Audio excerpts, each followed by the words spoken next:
itu layaknya seperti orang yang sudah di kuburan krono mati atine.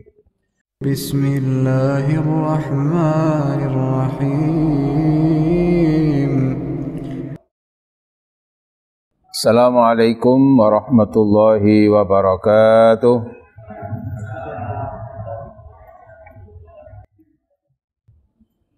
Al-Fatihah. A'udzu billahi minasy syaithanir rajim. Bismillahirrahmanirrahim. Alhamdulillahirabbil alamin. Arrahmanirrahim.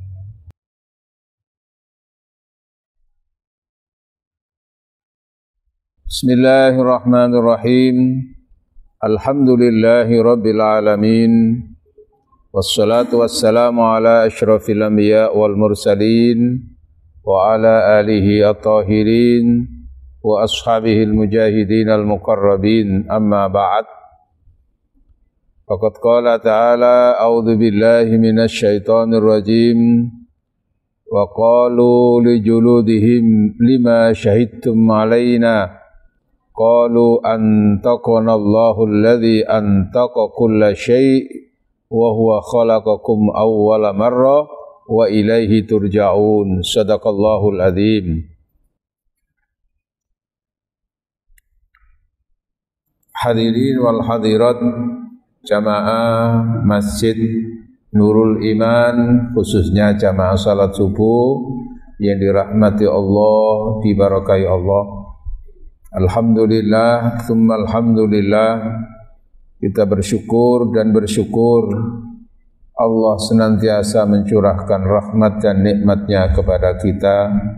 Di antaranya sampai hari ini kita ditakdirkan Allah bisa hadir di Masjid Nurul Iman untuk melaksanakan ibadah yang terbaik pagi hari ini, yaitu salat subuh berjamaah ditambah dengan kesempurnaan kebaikan kita, yaitu thalabul ilmi, mencari ilmu, mendengarkan pengajian. Mudah-mudahan Allah senantiasa membimbing kita dan senantiasa mencatat kita sebagai hamba-hamba Allah yang bersyukur. Amin Allahumma amin. Hadirin yang dirahmati Allah, di surat Fussilat ayat 21 Allah berfirman, A'udzu billahi minasy syaithanir rajim.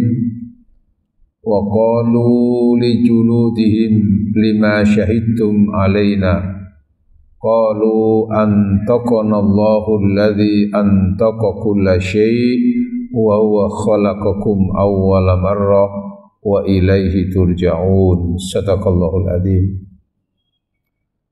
Wa qalu li juludihim, dan mereka-mereka yang sedang berada di Yaumul Mahsyar, Yaumul Hisab, saat dihisab, mereka bertanya dan protes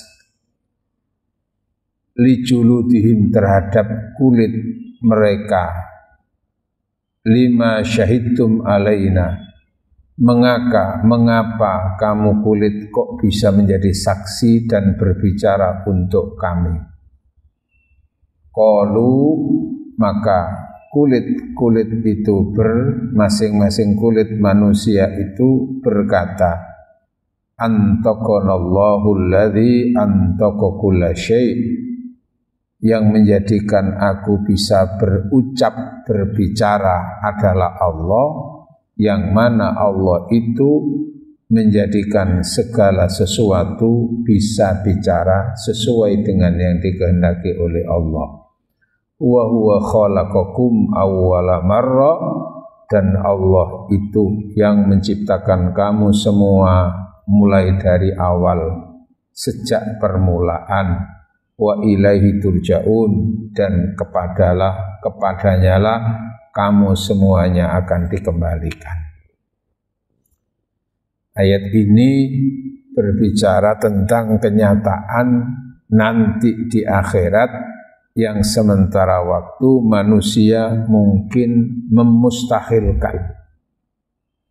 Kenapa mustahil? Lah mosok kulit iso ngomong.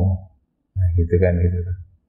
Mosok kulit iso ngomong. Lah Al-Qur'an menyampaikan apa yang nanti pasti terjadi di alam gaib, yaitu di alam akhirat. Sebagaimana ketika Allah menjadikan tangan-tangan bisa bicara. Al-yawma nakhtimu ala afwahihim wa tukallimuna aydihim wa tashhadu arjuluhum bima kanu yaksibun.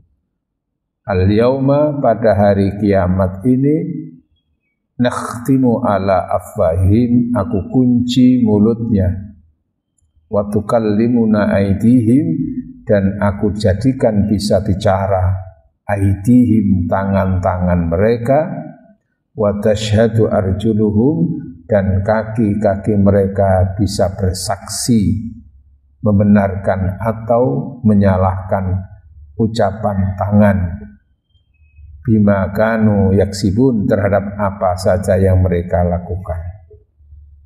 Jadi hal-hal yang di dunia yang tidak mungkin, karena memang kita hanya berdasarkan pengalaman empiris kita selama di dunia, selama ini yang bisa bicara itu mulut, lisan. Padahal juga Allah sudah memberikan bukti tidak selamanya orang punya lisan, punya mulut bisa bicara. Gini apa mboten? Lho kok gak iso ngomong padahal duwe lambe. Au ngoten nggih. Oke. Sebagaimana tidak selamanya orang punya mata bisa melihat, tapi kadang-kadang melihatnya bukan dengan mata, tapi dengan kekuatan batin. Telinga itu alat mendengar, tapi ternyata tidak semua orang yang punya telinga bisa mendengar, dan seterusnya. Nah, hubungannya dengan kajian kita ini yaitu terkait dengan ucapan-ucapan, ya, mukhatabatu, dialognya kuburan terhadap orang yang ditempatkan di dalam kuburan itu. Mukhatabatul qabri lil mayyiti, bicaranya kuburan terhadap mayit yang diletakkan, yang berada di dalamnya itu. Wa akhraja Ibnu Abid Dunya an Abdullah ibni Ubaid qala, Abdullah bin Ubaid bercerita, balaghani, sudah sampai kepadaku berita, annan nabiyya sallallahu alaihi wasallam, sesungguhnya Nabi Muhammad sallallahu alaihi wasallam qala,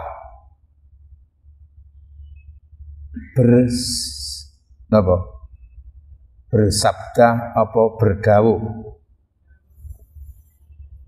ngendikan, innal mayyita, ya, sesungguhnya mayit, yaqla'udu, itu seakan-akan sedang duduk. Tentu yang duduk itu bukan fisiknya, karena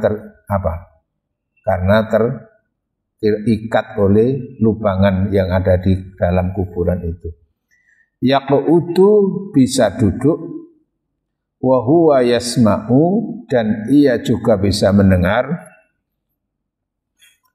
khutwa, ya, musyayyihi, langkah-langkah orang-orang yang mengantarkannya. Bisa mendengar langkah-langkah mereka-mereka yang menghantarkan ke kuburan. Fala yukallimu syai'in awwala min khafratin, dan tidak ada yang bicara apapun saat ia pertama kali di dalam lubangan, di dalam hafroh, kubangan kuburan itu, kecuali yang pertama kali bicara adalah kuburan, yaitu tempat dia diletakkan itu.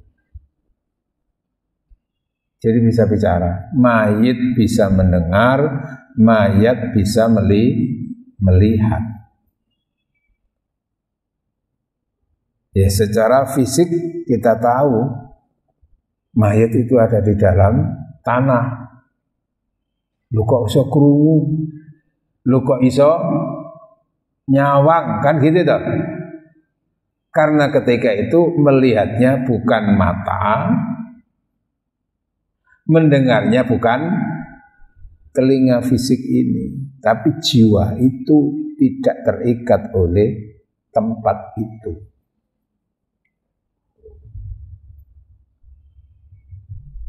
Maka ngeri kadang-kadang orang itu yang memahami Al-Quran bahwa mayat itu tidak bisa mendengar apapun karena sudah mati, kan gitu toh.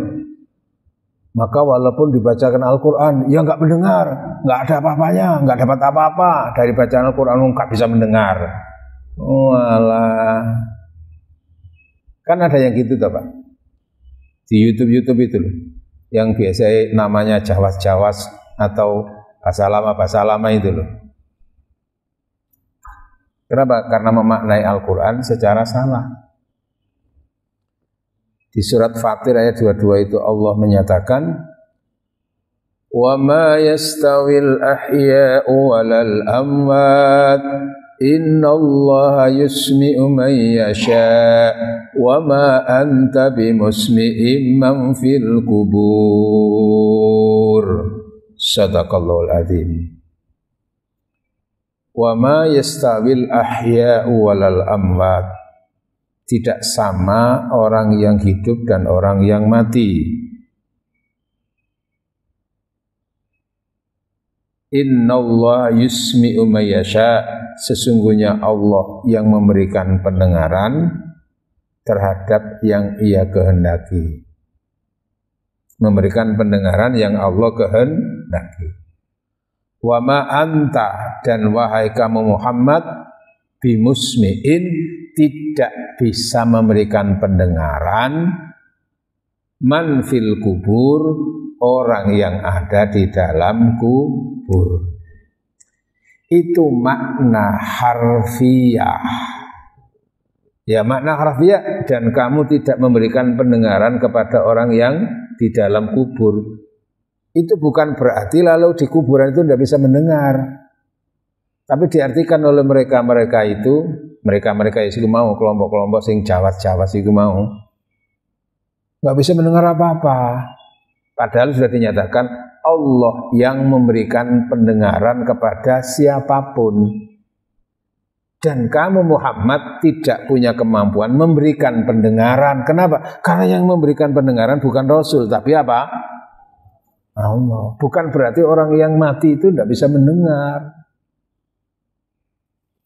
Makna harfiah, tapi itu tentu juga masih salah pemaknaan seperti itu. Kenapa? Yang dimaksud itu bukan orang mati di dalam kuburan itu. Wa ma yastawil ahya, tidak sama orang yang hidup, walal amwat, dan tidak sama orang yang mati. Itu bukan berarti mati fisik itu. Tapi ini berkaitan dengan esensi manusia hidup dan mati itu di hatinya.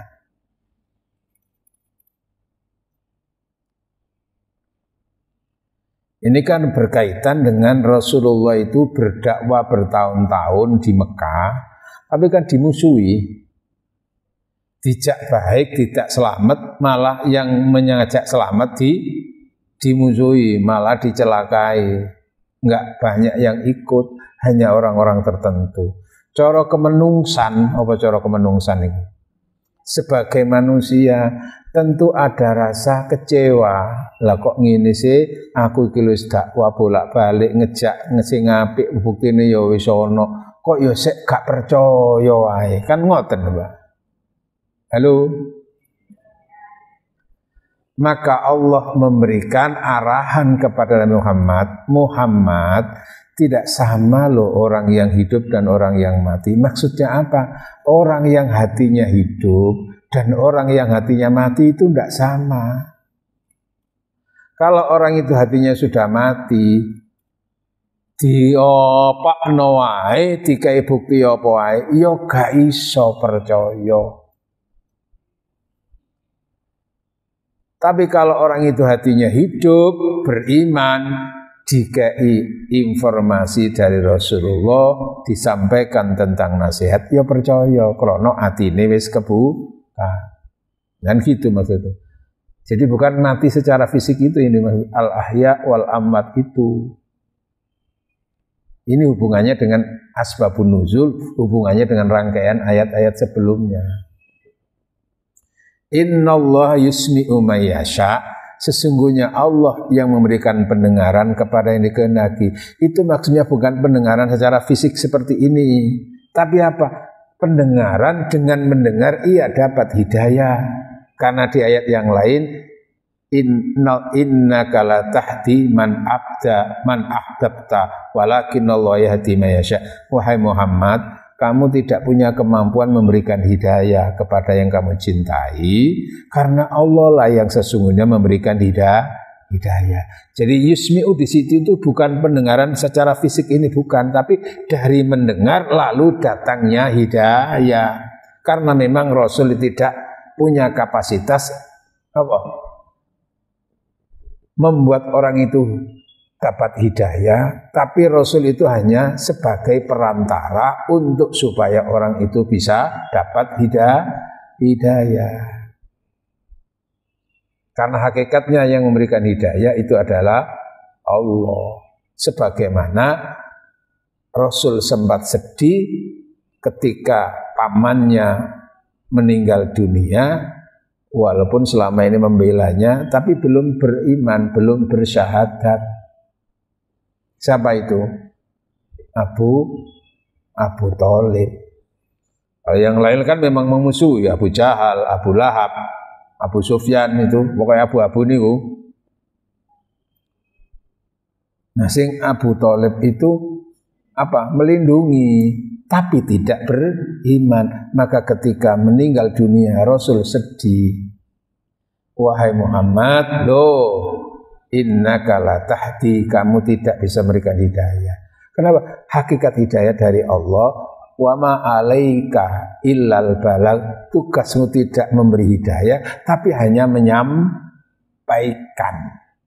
Jadi kalau kita bicara sang pemberi hidayah datang, itu hanya sebagai wasilah, karena hakikatnya yang memberi hidayah itu bukan Rasul, tapi sebagaimana Al-Quran itu kan juga bukan yang menentukan orang dapat hidayah. Kenapa? Karena Al-Quran hanya sebagai wasilah, hudan lil muttaqin, sebagai petunjuk bagi orang yang takwa.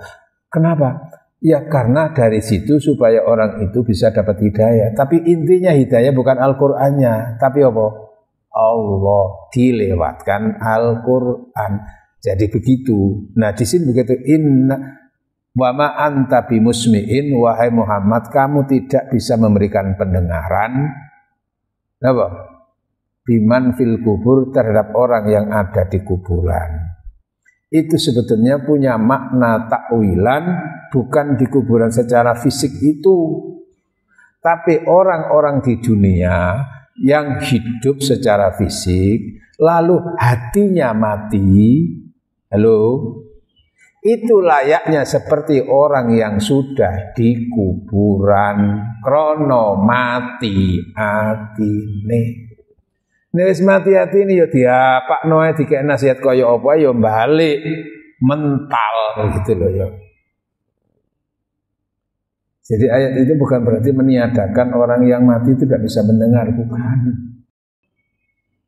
Memberi hidayah, Rasul tidak punya hak untuk memberi hidayah, tapi Rasul hanya berhak menyampaikan dari Allah supaya orang itu dapat hidayah. Wasilah sebetulnya itu. Jadi ayat itu tidak menghilangkan makna bahwa sesungguhnya orang yang mati itu bisa mendengar. Kenapa? Karena Allah yang memberikan pendengaran. Lah dikuatkan dengan hadis tadi ini. Innal mayita, sesungguhnya mayat itu bisa duduk, wa huwa yasma'u, dan bisa mendengar khutwa masyi'ihi, langkah-langkah orang yang mendengarnya. Jadi wong mati nunggu dirasani ku ya weruh, ndelok sing ngedusi ku sapa ya weruh. Halo. Nah ini tinggal jenengan percaya apa tidak percaya. Ini alam hakikat.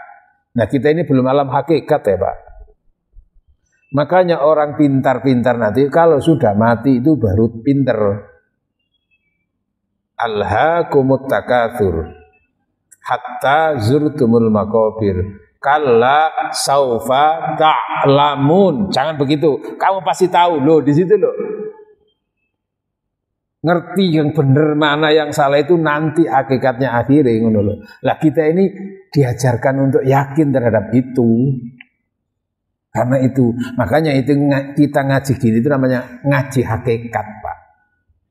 Ngaji pintar. Karena ini tidak banyak diajarkan dan banyak tidak diketahui manusia. Nah, kita ini ngaji. Oke. Fala yukallimuhu syai'un, tidak ada yang bicara terhadap orang yang mati tadi itu di pertama kali kecuali ya kuburan itu sendiri. Fayaqulu, maka lalu kuburan itu tempat tanah ia ditanam itu berkata, waihaka ya bena Adam, ya celaka, hati-hati kamu wahai anak Adam, alaisa qad ya khudzirtani, bukankah kamu sudah diberi sudah diberi peringatan tentang hati-hati dengan aku. Wa khudzirat dhaiki, dan kamu sudah diberi peringatan tentang sempitnya tempat aku, sempitnya aku. Wa dhongki, ya sama, sempit, doyik sempit, dongka itu hati yang sempit itu. Wanatni, dan bukankah kamu sudah diberitahu bahwa di tempat ini adalah tempat busuknya manusia, wahauli, dan siksaan, wadudi, dan ulat-ulat di sini nanti.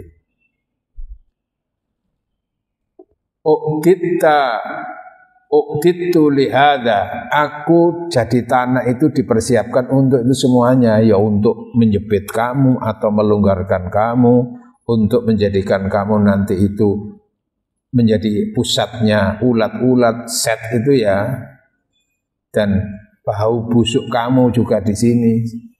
Famada, ya saya dipersiapkan oleh Allah untuk kamu seperti itu. Famada a'tattali, lalu apa yang kamu persiapkan kamu ketika kamu ada di tempat, ketika kamu berada di dalam tanah, ketika kamu berada di dalamku. Apa yang harus dipersiapkan? Yang harus dipersiapkan ketika di dunianya adalah amal ibadah, sehingga itu semuanya enggak terjadi nanti itu. Dijepit atau nanti itu disiksa, atau nanti itu busuk, atau nanti digerogoti ulat, set, semuanya itu. Kenapa? Ya karena memang terbukti juga ada orang-orang yang utuh, walaupun sudah sekian tahun di dalam kuburan ya masih utuh, terjaga. Salah satunya adalah mayatnya Mbah Maimun Zubair. Beliau kan wafat tahun 2019 pas sedang haji. Pas juga waktu itu saya juga sedang haji juga waktu itu. Suasana ketika kematian beliau hari Selasa, saya ingat itu. Seharian itu cuaca itu redup gitu, enggak kelihatan ada panasnya matahari, walaupun tetap sumuk itu. Tapi cuaca itu gitu. Dan agak rintik-rintik hujan gitu.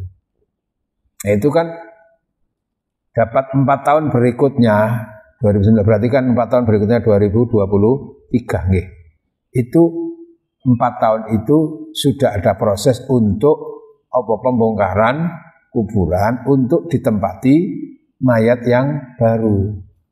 Dilakukan oleh petugas itu. Betapa hermannya.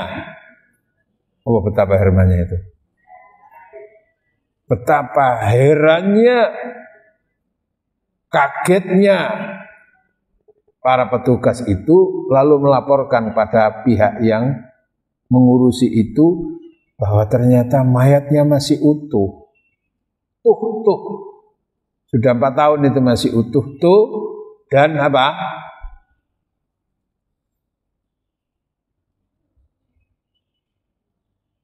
Kainnya yang membungkus namanya apa? Kafan. Itu juga masih utuh. Padahal sudah sekian tahun. Utuh. Dan masih bau harum. Subhanallah.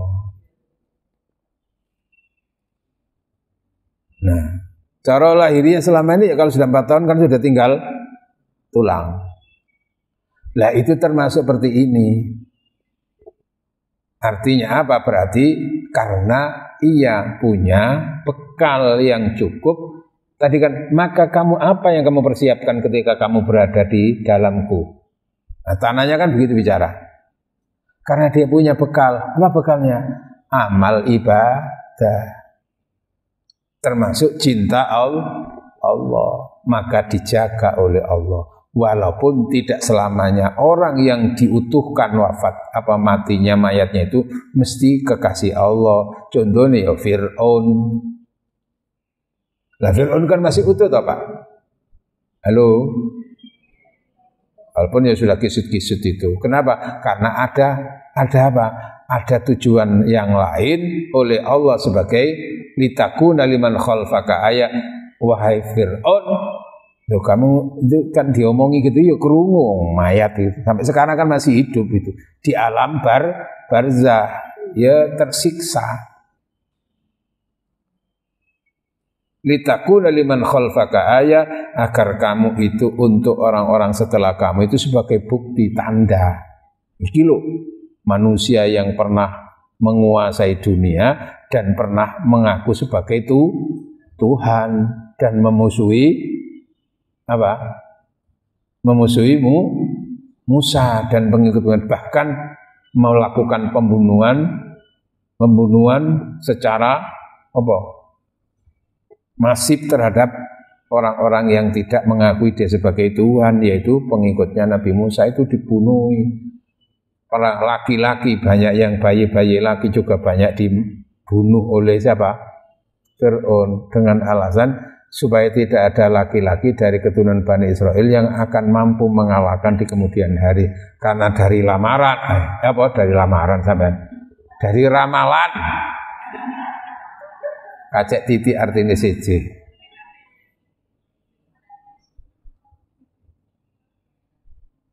Kan Fir'aun kan ngipi apa? Istananya kejatuhan bola api. Aku eling kaya wingi Los Angeles wingi ya.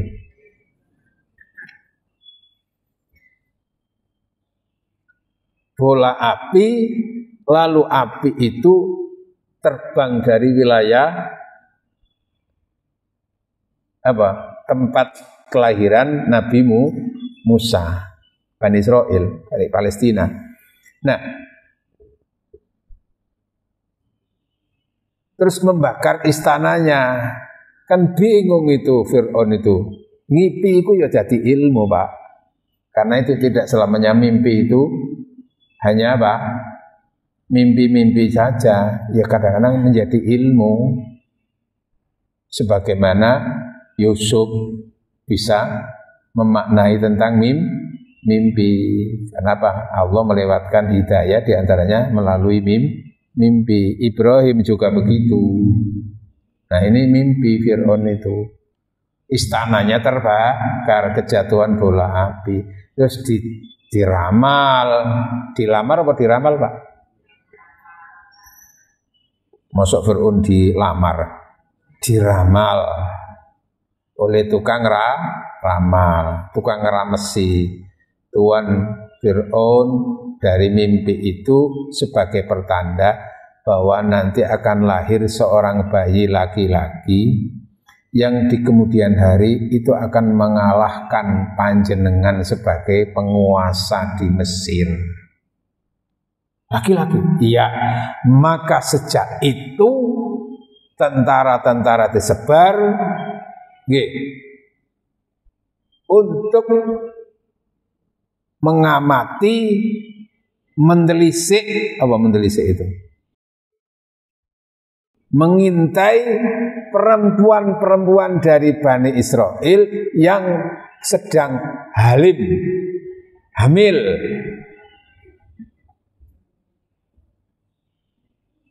Jadi didata sing hamil-hamil perempuan itu dari kalangan Bani Israel itu.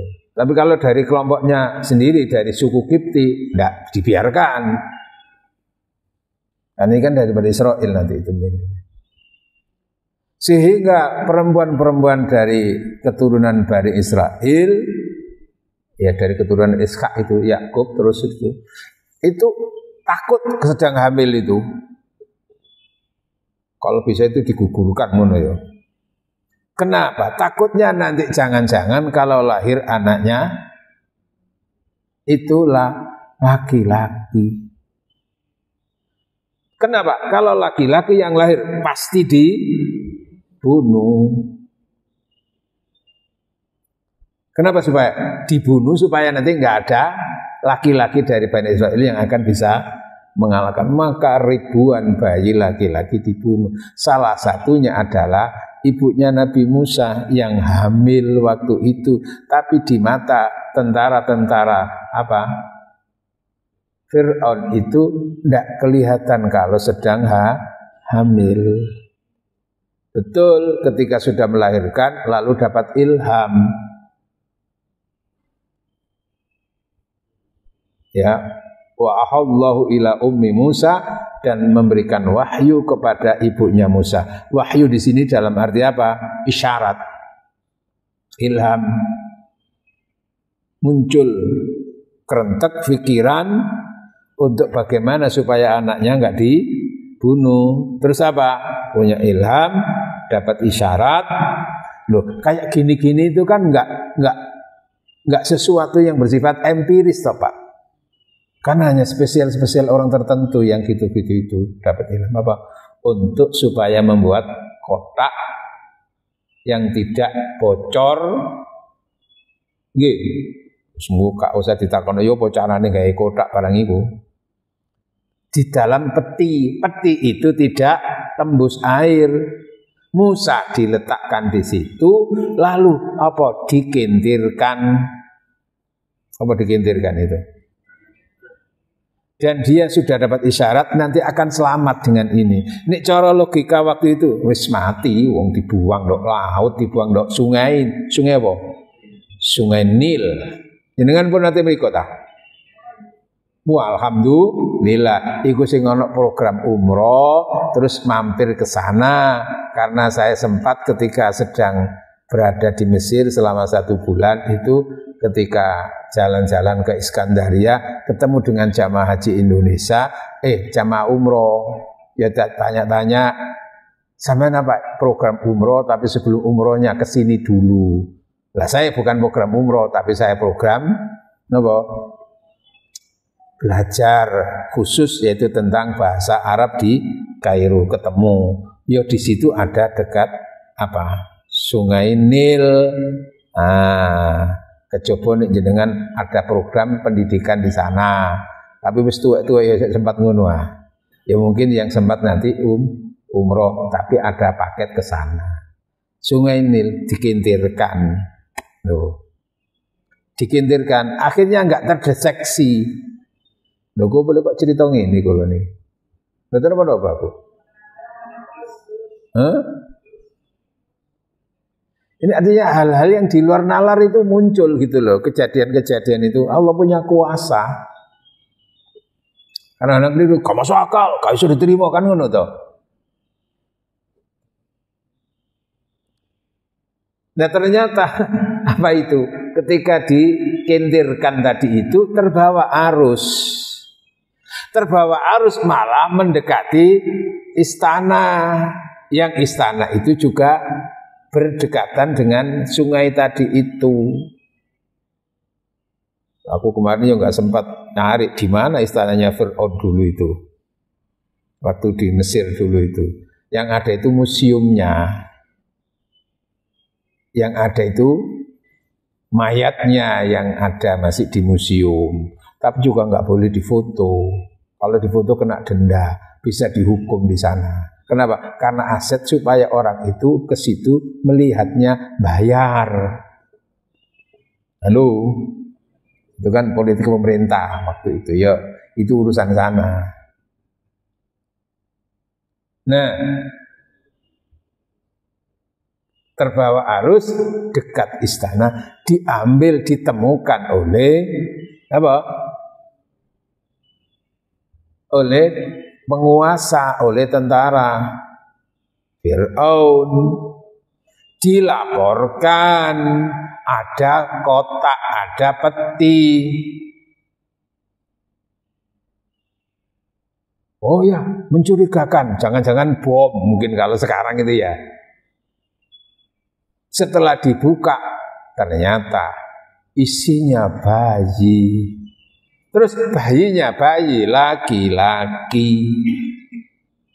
Spontan eling ramalan. Lagi-lagi bayi laki-laki. Maka spontan waktu itu ingin membunuh bayi itu. Loh, dilalang kersane Gusti Allah, Gusti Allah. Apa istrinya tahu? Jenenge sapa istrinya itu? Istrinya siapa? Jadi istrinya Fir'aun itu ternyata juga dapat hidayah dari Allah. Mencegah. Nah kan ya apa istri kan juga punya pengaruh tuh kepada suami. Kok cara wong rungkut Mas Fir'aun, ojo. Apa Mas Fir'aun itu? Nyeluk wong kene nang bojo, Mas apa Cak apa? Cak. Mas Fir'aun ngapunten. Jangan dibunuh. Lah kan dia laki-laki. Sebentar. Kita kan enggak punya anak. Memang enggak punya anak ada. Lah bagaimana kalau anak ini kita rawat, kita didik supaya menjadi anak kita. Loh, hatinya langsung berubah gitu. Iya ya, logikanya langsung berubah. Menerima. Dan senang akhirnya itu. Nggak ada niatan membunuh. Senang menjadikan gara-gara mayiti Fir'aun mau gitu. Senang terhadap apa? Keberadaan bayi laki-laki itu. Terus apa? Senang malah apa? Akhirnya senang.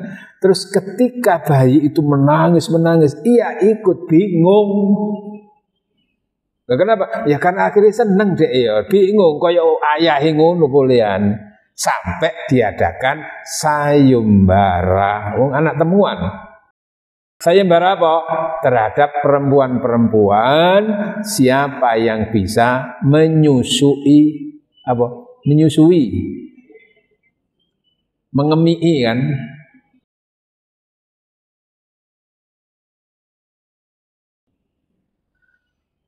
Akan diberi hadiah, akan diberi tempat yang mulia di sisi kerajaan.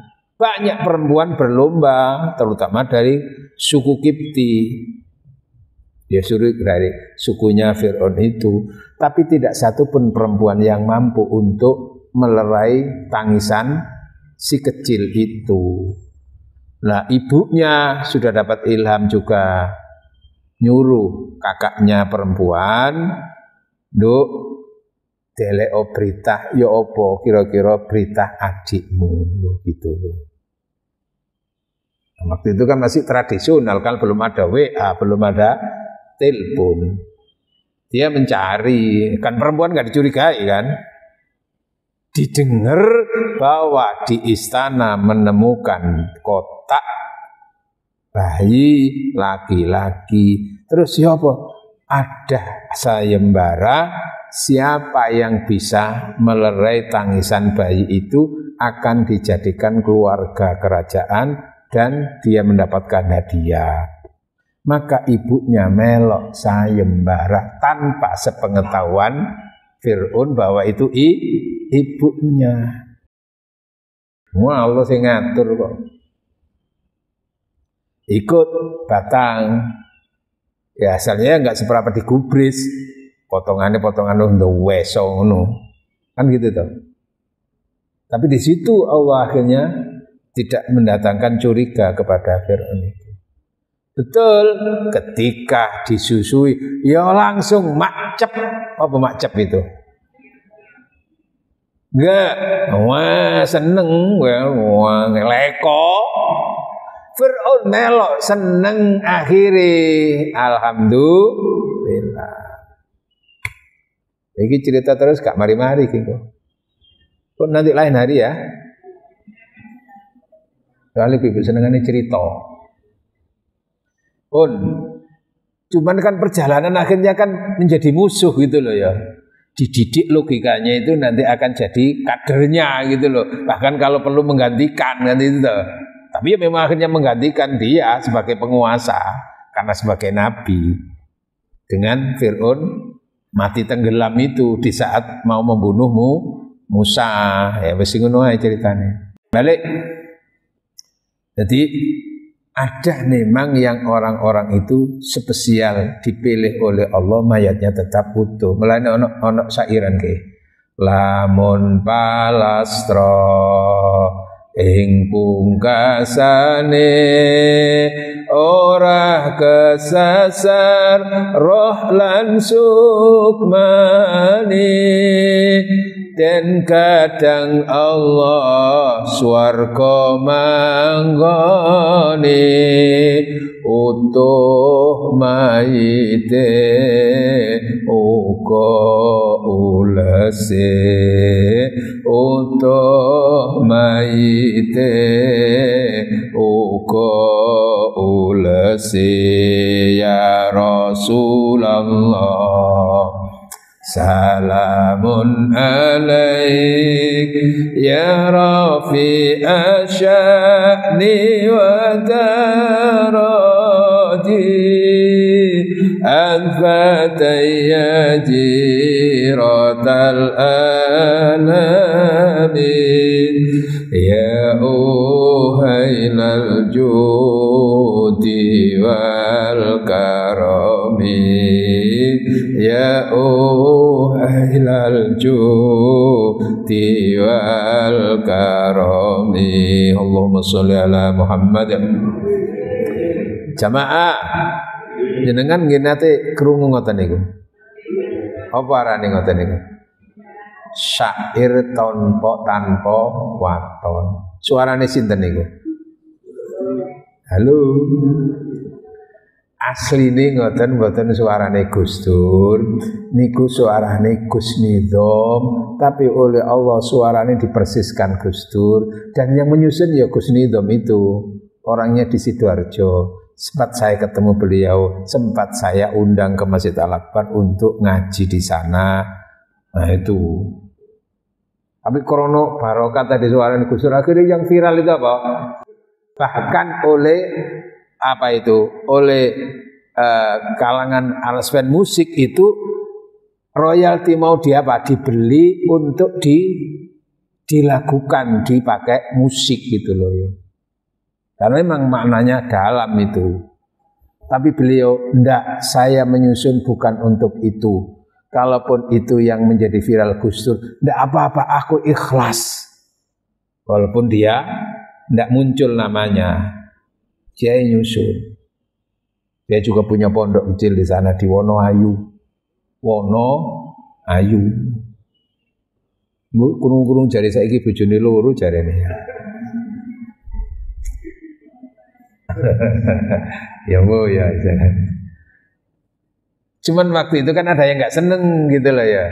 termasuk waktu itu dari kalangan MUI. Kenapa? Karena itu kata-katanya itu menyesatkan. Salah satunya itu apa? Padahal nggak sesat, mana yang sesat?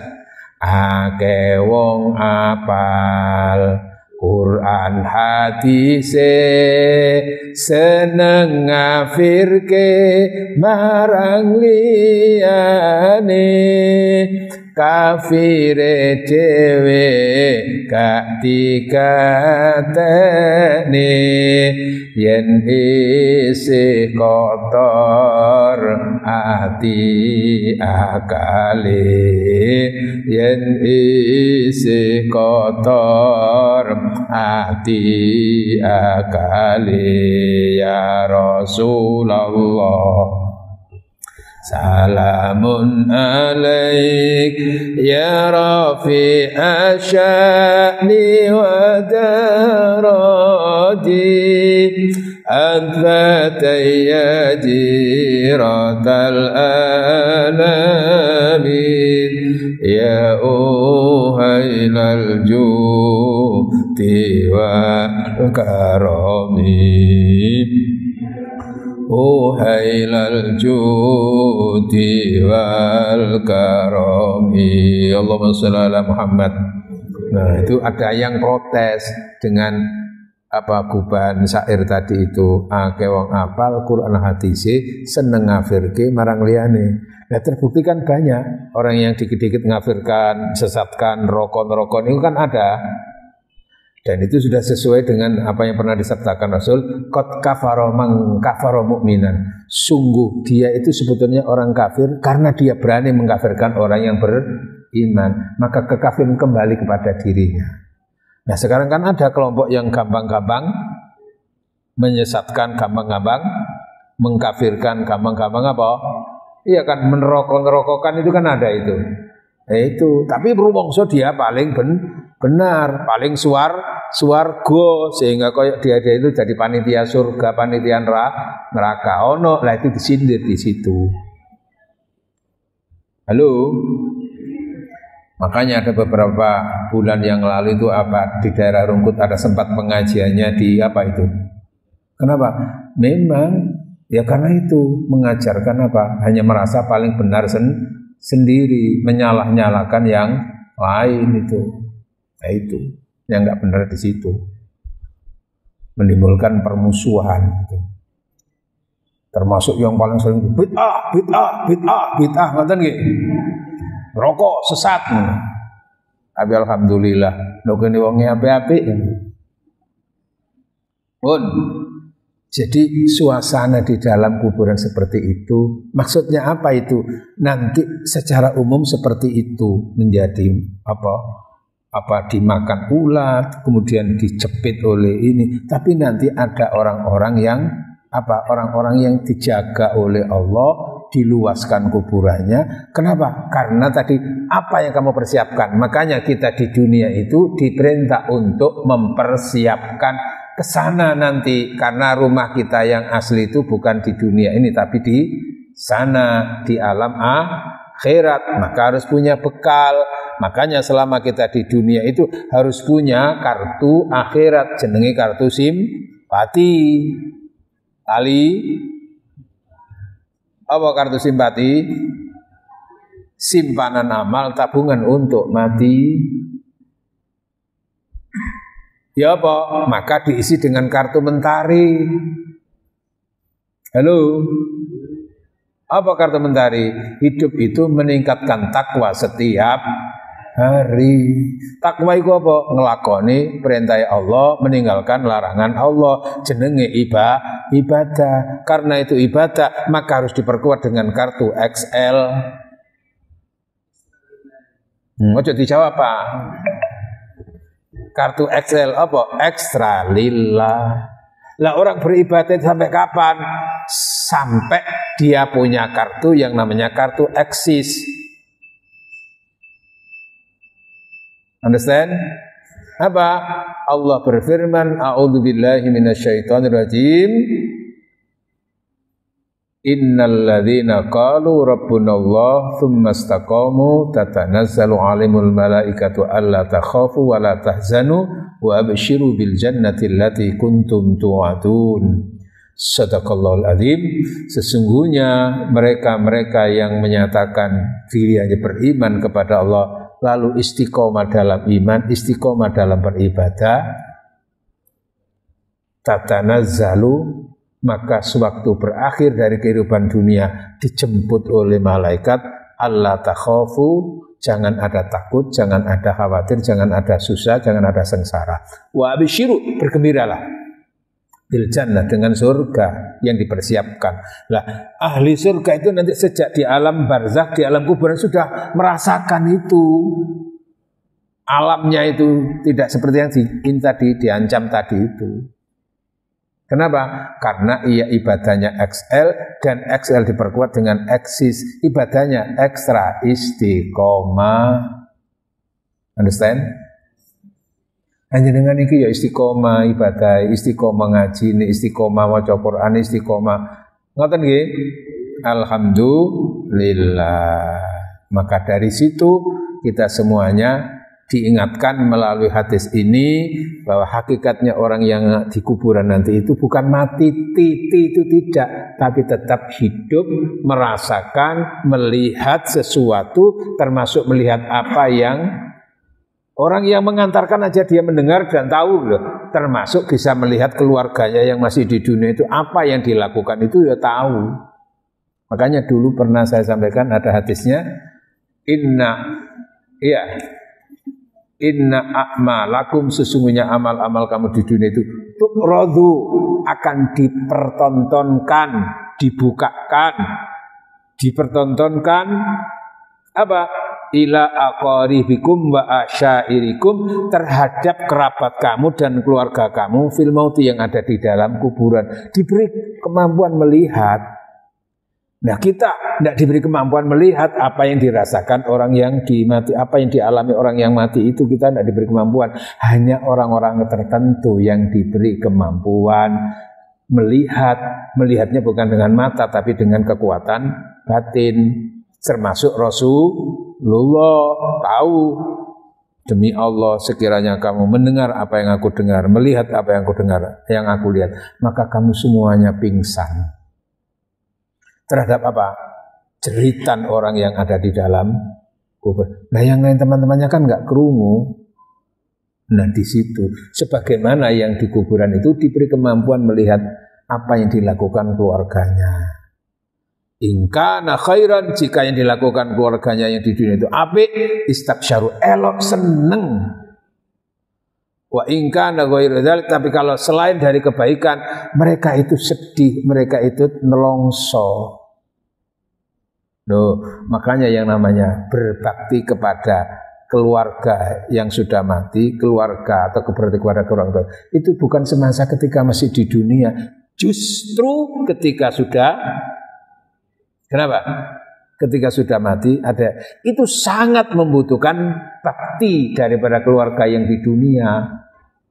Apa yang diinginkan? Inginnya beramal soleh, tapi nggak bisa kan, sudah putus. Tapi bagaimana keluarga ini beramal soleh, itu mempengaruhi. Inginnya dia bersedekah, tapi sudah nggak bisa. Maka bagaimana yang di dunia itu bisa bersedekah untuk bisa? Alhamdulillah.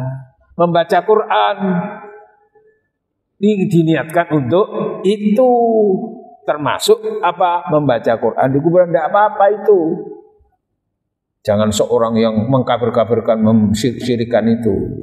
Tidak apa-apa. Kenapa? Karena sesungguhnya orang mati itu mendengar. Tadi kan kamu tidak memberikan pendengaran itu kan karena hakikatnya Allah yang memberikan pendengaran, bukan Muhammad. Dan maksudnya itu bukan pendengaran, tapi itu adalah memberikan hidayah. Nah, maka orang mati itu mendengar. Maka kalau ada orang dibacakan Quran itu senang. Kenapa? Karena Al-Quran itu rahmatan, menjadi rahmat. La'allakum turhamun, melok seneng nek krungu ana wacanan Quran iku. Alhamdulillah. Terasa menyakitkan hidup tanpa seorang kekasih. Cukup sekian. Tanpa kekasih hidup terasa hampa. Terima kasih, sampai jumpa pada waktu dan gelombang yang sama di Pemancar Nurul Iman FM. Alhamdulillah, muga-muga manfaat. Ngaji niki kan mboten kathah sih Pak, ngaji-ngaji ngeten niki. Halo. Nun. Pun sing tanglet monggo, nek mboten nggih. Oh nggih, mboten kata-kata lho ya.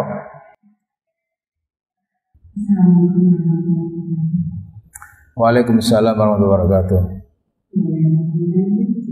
Sejak kapan manusia mati itu dikafani dan dikuburkan? Ya, sejak Rasulullah mengajarkan itu, karena Rasulullah itu membawa syariat bagaimana tentang merawat orang mati. Nah, Rasul itu memberikan arahan orang yang mati itu dimandiin, kemudian dikafani, kemudian disolati. Lah, sebelum Nabi Muhammad kayak apa itu terjadinya? Ya mungkin sama, cuman kita tidak diberi syariatnya. Sebagaimana puasa itu diwajibkan sejak kapan? Iya kan?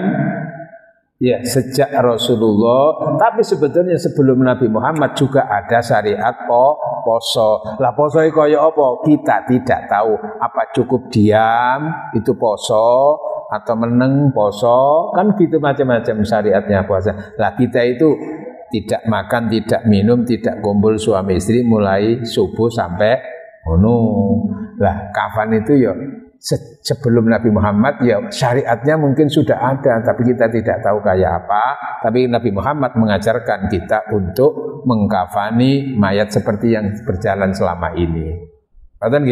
Termasuk orang yang mati karena mati syahid, Rasul tidak mengajarkan mengkafani. Halo. Lah iya, orang yang mati syahid karena perang seperti Hamzah itu kan mati di medan Uhud itu tidak dikafani, langsung dimakamkan dan nggak usah disolati. Itu namanya syahid dunia akhirat. Langsung ternyata pada beberapa tahun berikutnya ketika terjadi banjir, lalu mayatnya itu kuburan itu semuanya kelihatan. Nah, yang membuat heran itu Hamzah itu paman Rasulullah yang meninggal di Uhud itu masih utuh, bajunya masih darah-darah, masih utuh dan harum.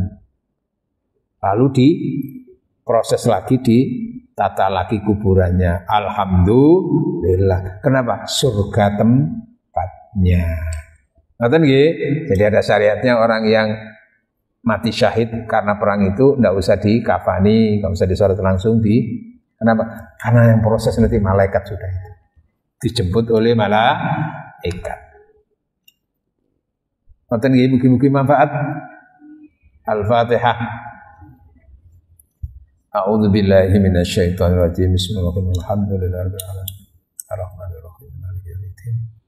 Iyyaka na'budu wa iyyaka nasta'in. Shiratal ladzina an'amta 'alaihim. Alhamdulillah hamdan yuwafi wa yukafi mazidan. Ya Rabbana lakal hamdu kama yanbaghi li jalali wajhikal karimi wa 'azimi sultanik. Allahumma shalli wa sallim ala sayyidina Muhammad alhamdulillahil alamin. Allahumma salli wa sallim ala nuril anwar wa sirril asrar wa tiryakil awiyar wa miftahi wa bil yasar sayyidina Muhammadin mukhtar wa ala alihi al-athar wa ashabil ahyar atadani abil abdoli. Allahumma barik lana fi umrina, Allahumma barik lana fi ilmina wa barik lana fi rizqina wa barik fi dhurriyyatina wa asratina bi rahmatika rahimin. Rabbana atmim lana nurana wa ighfir lana wa ighfir lana innaka ala kulli syai'in qadir. Allahumma nas'aluka husnal khatimah wa na'udzubika min su'il khatimah. Rabbana atina fid dunya hasanah wal akhirati hasanah wa qina adzabannar. Wassallallahu ala sayyidina Muhammad walhamdulillahirabbil alamin. Subhanaka Allahumma wa bihamdika asyhadu an la ilaha illa anta astaghfiruka wa atubu ilaik. Wassalamualaikum warahmatullahi wabarakatuh.